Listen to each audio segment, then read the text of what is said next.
राष्ट्रीय सलाद सलामी शस्त्र. Is it not a case that we are collecting 1,15,000 crores?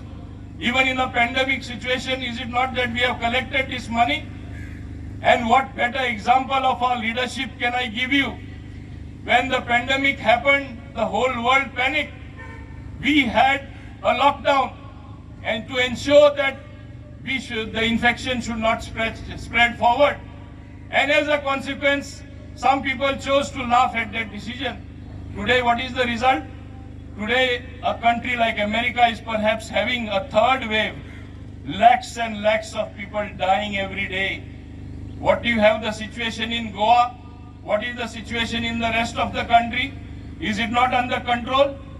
Is it not the case that what I said earlier when I spoke from this very platform on only occasion, if China gave you the COVID-19, if China gave you Corona, India will give you the vaccine. At that point of time also many people laughed. They said, where is it that what India can do? Today, who has given the vaccine to the world? Who is it that has produced indigenously 2 vaccines?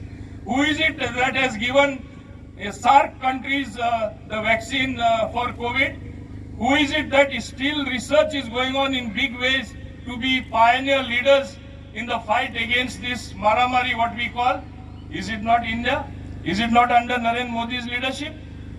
If you speak the truth today, it is said it is at a premium. You get clobbered.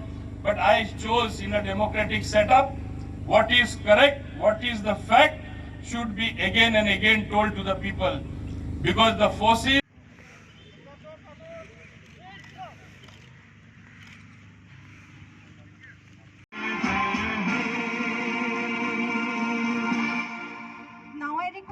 the chief. I give an example just what happened yesterday in our own legislative assembly.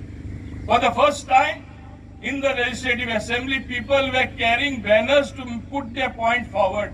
Yes, under democracy you are allowed, but are you so desperate to make a point? Did you fail the people when you had other opportunities to raise this in various other forums? Do you have to come and block legislative business and get banners in the assembly? It is time to ponder, because it will not be long before you start climbing the benches of the assembly. Make yourself heard by good work. Make yourself heard by giving good programs to the people. Try to move forward, not by misguiding, by guiding the people properly.